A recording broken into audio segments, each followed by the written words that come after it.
Lakas ng acceleration. Iwan yung mga scooters. Tahimik naman yan. E-bike. At napakatahimik ng biyahe. Tahimik ng buhay, no? Pag naka-EV. Meron tayong gagamitin ngayon. For the first time, gagamitin natin tong Kawasaki E1. It's an EV. And then model niya is small E, number 1, E1. Tignan natin kung may E1 sila dito. And this one is almost brand new. Kita nyo naman yung gulong. Halos hindi pa talaga nagamit to. Check natin yung Odo. Ganyan yung panel niya. Full charge na yung battery. Final charge natin to. And then 219 Odo lang siya. Yung mode natin is Eco or Road. 86 ang range pag naka-Eco. Ito yung compartment niya. And nandito rin yung battery niya. Tignan natin ngayon kung gaano karami malalagay natin sa compartment. Ngayon meron tayong t-shirt. For sure, kasyang-kasya yung t-shirt. Pang naman siya. Ito, meron tayong camera. Osmo Pocket. Kasi meron siyang ano rito may umbok siya rito sa gitna. So I think kakasya siya dito. Tingnan natin kung masasara. Maluwag pa. So ganyan siya, meron siyang rubber na takip. Ganyan yung tsura niya. 785mm seat height. Mababa lang to. Pakita ko lang sa inyo yung seat height niya. Para magka-idea kayo sa seat height niya, 785mm seat height. So ito, hindi pa tayo flat foot pero almost flat foot na. So comparable siya sa mga Z400 or mga Ninja 400 yung kanyang seat height. Tapos napakagaan. 140 kilos lang siya. So parang R15 lang siya. Subukan natin yung lakas ng power ng Kawasaki E1. Uy! Grabe yun. Lakas ng hatak. Ganun siya kalakas. Power talaga. Tsaka magaan. Instant torque. Wow! Lakas. Mga skid marks. Skid marks ng gulong niya. May banggaan pala. Kaya traffic. Ayun lang. Pasok. Oo nga, inabot. So, ito na. First ride natin. So, wide open yung kalsada. Hanggang 40 lang siya kung naka-eco. Tapos pag naka-road, ayan. Haabot na siya ng 70 plus.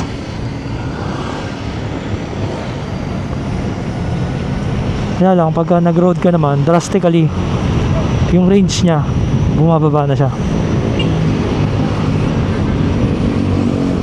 So dito, mapapa-chill ride ka.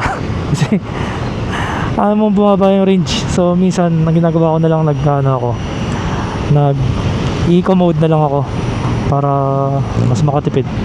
Pero kung naka-road ka naman, tapos konti lang yung piga, yan, mga ano ka dito matututo ka kung paano magtipid.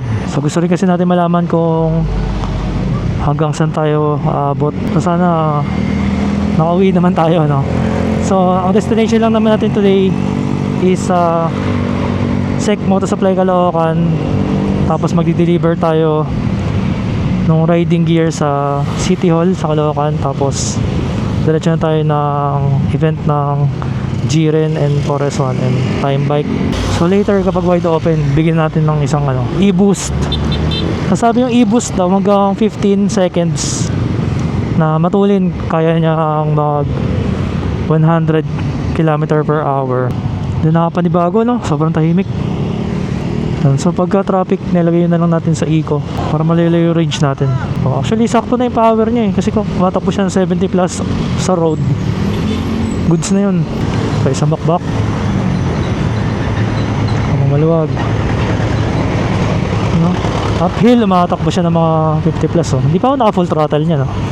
Tsaka malupit dito, meron siyang 40.5 Newton meters of torque sa 1,600 RPM lang, imagine. So sa ibang motor para minor pa lang yun, no? Kakaalis mo pa lang sa minor. Pero dito konting RPM pa lang, ayun na, bibigay na sa'yo kaagad yung full 40.5 Newton meters of torque. So nakaka-amaze lang kasi napakatahimik. Parang nakakawasaki big bike tapos walang tunog. L2 category siya, may plate number, may rehistro. So pwede ka pa rin talagang makatikitan dito at kailangan mo pa rin ng lisensya.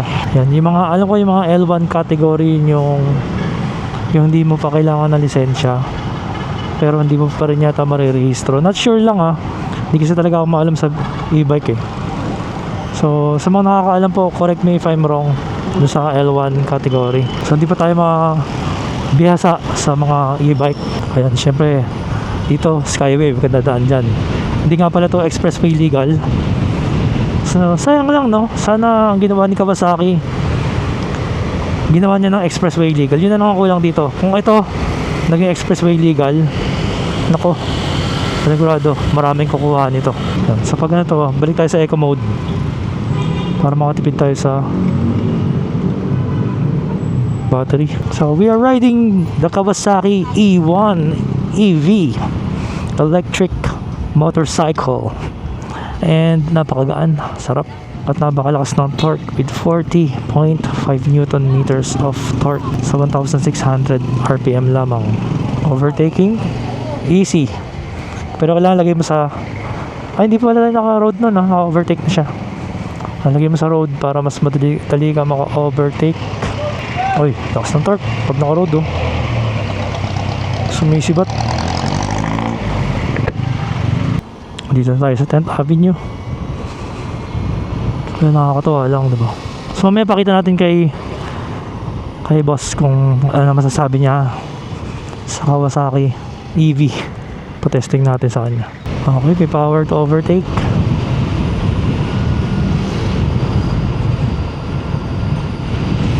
And traffic na naman, so balik tayo sa Eco dahil stoplight. So kailangan lang ng technique para mas lumayo ang iyong range, dahil kasi medyo limited lang range niya with only 72 km. Pero nakalagay kanina pag sakay ko 86 pero yung 86 km na yun yung siguro chill ride all the way, hindi ka gamit ng road mode. Eco mode all the way, so ang takbo mo lang nun mga 30 to 40, which is medyo bitin. At least nakarating na tayo ng Caloocan. So tumakbo na tayo ng around 12 kilometers. At nakalagay pa sa full ang ating battery meter. Nagbabase ako sa range niya, pero kung titignan mo yung battery meter natin, naka full pa naman siya. Nakakapraning lang yung range, eh. Kaya sabi nila sa EV daw magkakaroon ka ng range anxiety. Kasi simula naka ano ako sa range, eh. Naka monitor ako, eh. So right now nakalagay siya sa 56. And then meron din pala siyang temperature, oh. Ang temperature natin above 50%, may temp din yung battery. Alright, testing natin yung power of acceleration. Iwan yung mga ano lakas ng acceleration, iwan yung mga scooters. Ba talaga yung EV, no? Imagine, bibigay na kagad yung torque sa 1,600 RPM, eh. Pwede ito bang ano, pang race track, small truck. So nakarating na tayo ng Caloocan at hindi pa nagbabawas ang ating battery meter. Nakakatuwa naman. Pero yung range, syempre patuloy na nababawasan. Pero right now, we're still at 55 km range. So malayo pa yun. So yung technique sa pagtitipid sa gas, ganun din naman yung gagawin mo rito. Huwag ka lang laging preno ng preno para hindi ka gas ng gas. So maximum ng drive Eco is around 40. Matakbo na siya ng 45, 46. So matuloy na rin pala yung Eco. Pero depende pa rin kung naka-Eco ka tapos naka full throttle ka, ganun din, malakas pa rin sa gas. Mas makonsumo pa rin. So kailangan talaga feather the throttle. Ito, nakarating na tayo ng SEC Caloocan. So pick up tayo ng order, tapos deliver tayo. Very smooth ng biyahe. At napakatahimik ng biyahe. Tahimik ng buhay, no? Pag naka-EV. So flex lang natin ang ating EV.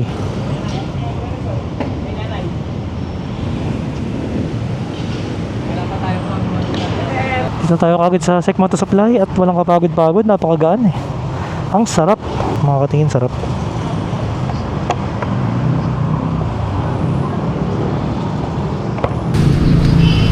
Dito yung mode niya sa road, yan, road. Tapos pag gusto mo mas mabilis pa, hold mo dito habang nakagas ka sa e-boost. Pag e-boost, tumatakbo ng 100. Pag road, mga 70 plus lang. Pag walk, ano lang? Pag walk yan yung reverse tsaka sa parking. Wala siyang handbrake. Wala siyang handbrake, eh. Kunyari, nakaparada ang ganyan. Ayun ang problema, walang handbrake. Walang handbrake. Wala. Ayun, walk. Tapos, pag try mo ganun, ayun, re-reverse yung throttle. Para matras. Ayun. Yun yung reverse. Tapos pagbalik sa drive dito. Test ride ni boss. Lakas ng torque. 40 newtons meters of torque. Basta boss? Maganda. May konting ingay lang dyan. Pero hunting niya maganda. Kano dito? 597. Man! Pero binibenta yan ng 310. 310. Bili mo na. 200 lang tinakbo. 200 plus. 400 na eh. Ang litang 200 lang. next yung Malit lang. 40 plus lang. 200 lang tinakbo. Pag pag gumagamit ka ng boost, gumamit ka ba ng boost kanina? Oo. Pag gumamit ka ng boost malakas, pero simula sa amin hanggang dito, Yeah, konti lang nabawas ko eh. Ayan, tataas na siya ulit. Pag nilagay mo sa eco, tataas siya ulit. So yun, pinakuha na lang natin yung items dito. Diretso na tayo sa venue. At mamaya syempre, pwede na tayo magwalwal sa takbuhan pag pauwi na. Matansya ko lang yung konsumo natin sa battery. So pinatesting natin kay boss to. Buwasan na yung battery. Tingnan natin yung tinakbo. Hoy!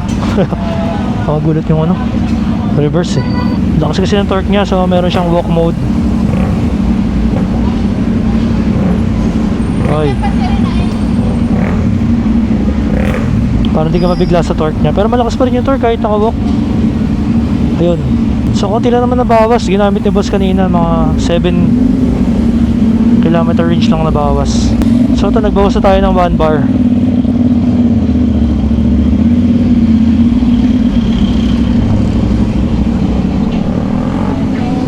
Pwede natin lagay sa road mode. Tayo sa kabila.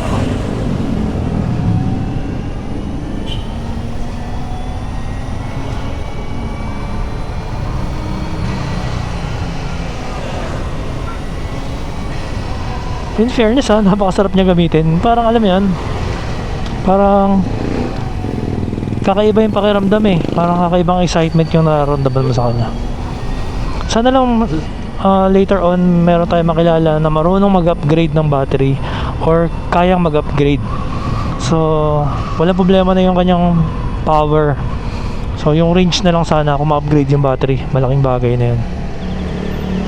Kung may kilala kayo na kaya mag-upgrade ng battery, sarap na kung for example madoble yung range niya. Kasi syempre yan, eco-friendly, tapos wala ka na masyadong problemahin, kundi throttle na throttle, parang scooter, no? Nakaka-amaze lang. Meron palang ganitong motor or e-bike. Pati nga si boss nagulat. Wow, lakas e-boost. Ay, isang pindot lang pala yung e-boost. Nasisibat na siya. Lupit parang parang tumuturbo.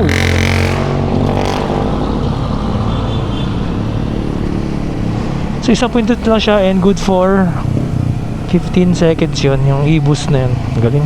Tansyado ko na yung battery, makakauwi naman tayo. So ito na. Ito na yata event. Mas maganda yata sa kabila. Tingnan rito. Ang dami ng motor dito. Yung mga display. Meron dito mga Giorno, Aerox. Yung mga bagong setup ngayon. Kapin natin sila Ay. Ganda nga ito 17.5mm. Ay, ayan. Magkano po dito sa Sa tang, 16. 16K. Tapos dito sa 15. 01277. 77. Ito yung entry level Oo. na model. Pero parehas sila ng parehas na ginamit na leather. Oo. Hindi sila nagkatalo. Internals lang. Ay, ito na yung fluid niya? Ito? Diyan sa loob na, yan na. Hindi na siya ganito. Hindi na sa basa. Bakit ginawang ganito? Mas maganda ba? Yung iba kasi, like for example, may mga ibang models ng motor na hindi appropriate magkaroon ng Ay, oo, gaya ng Giorno. Ang ganda, no, pwede. So, like for example, sa amin sa racing, para mas safe minsan, gamit din namin. Pasok sa Giorno to, hindi na kailangan tabasan. Hindi na. Kasi iba ginagawa nila ito, Yan. nakaganyan. Oo. Kaya pangit, pwedeng tumapon, di ba? Mamaya, Okay. makikita mo sa Giorno dun sa labas. Ito yung pinaka top of the line. Ito ay, magkano ito? 19? 16 din. 16? 16K po. Same sila. 16K. 16K. Okay. Tapos clutch Ito yung ka-level niya na may tangke naman. Ganda ng CNC yung takip. Ito naman, yung sa clutch. Pag naglagay ka ng tupat sa Giorno, overkill yata yung 17mm. Kaya may depende sa requirements ng rider. Pag nagtupat ka, kaya pa rin, pero baka sobrang... Kaya pa rin, oo. 15 Sobrang at lakas ng saka, preno. may 15 naman, may 15 tapos ganito, meron din. Meron din. Magkano yung 15? Magkano yung Same 15? price. Same price po. Same price. Same price. Ito solid, oh. So ito, kaganda ng EV, pag aalis ka, kahit umaga, parang wala ka ng warm up, no? Agad-agad makakasipat ka na. So big shoutout sa G-Ren Foreigners 1M sa invitation, pati sa Smoke. Ito yung warehouse store ng Smoke. So pag kailangan nyo ng mga pwedeng mag-wholesale sa kanila. For as low as 10k daw, makakakuha na ng wholesale. So pag bukas natin, yung range niya, ayun na, 37 na ulit. Kinakabahan ka nung una no? Ang baba ng range nung una pag naka-road So ito na, let's go. So ganda pala kung may may option para patayin yung headlight. So sana may ganun para makatipid sa battery.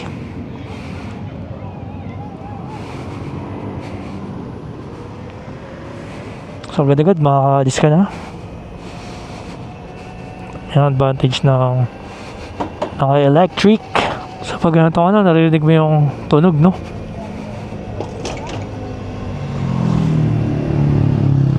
Pag sobrang tahimik, ayun, narinig yung motor niya na parang mahinang tunog ng motor.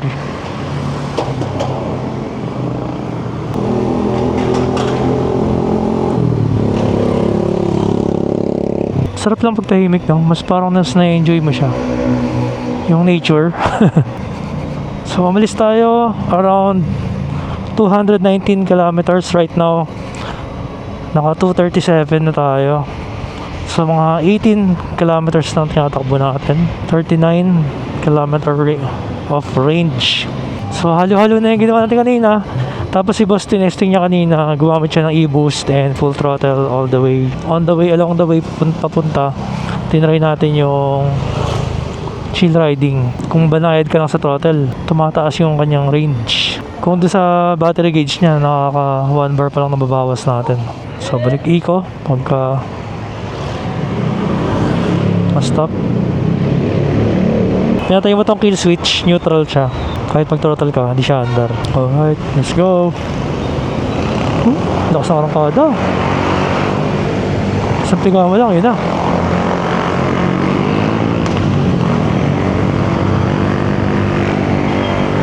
Lagi siya nang gugulat yung pagbukas mo, ang baba ng range niya, tapos later on tumataas din naman. Tahimik. Nakakatawa lang no? Nakakatawa na ang weird. Kasi overtake ka, tapos walang tunog. So pag naka-road ka, makaka-overtake ka pa rin naman.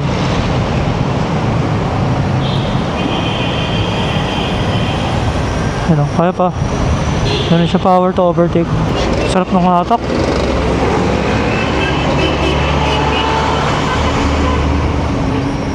Instant torque kasi pagka EV. Weird lang talaga dahil wala kang tunog. Pag tayo ng boost, e-boost. Bakit kasi to? Hanep. Malakas boy. Lakas ng e-boost. Nakakatawa. Sarap gamitin din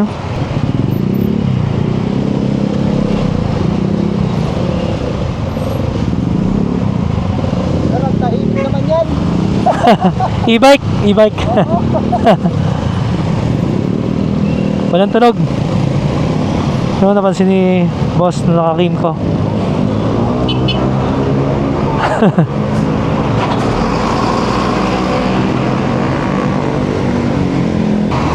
Power.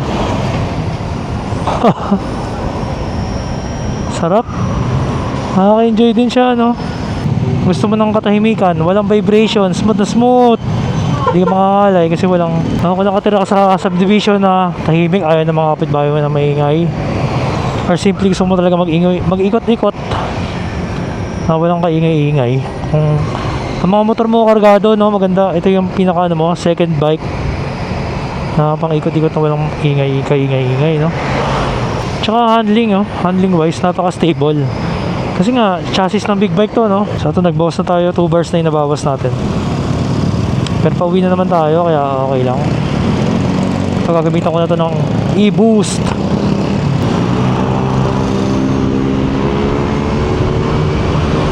E-boost, baby.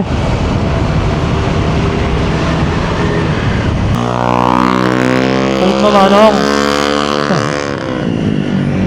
Ang lakas na rin.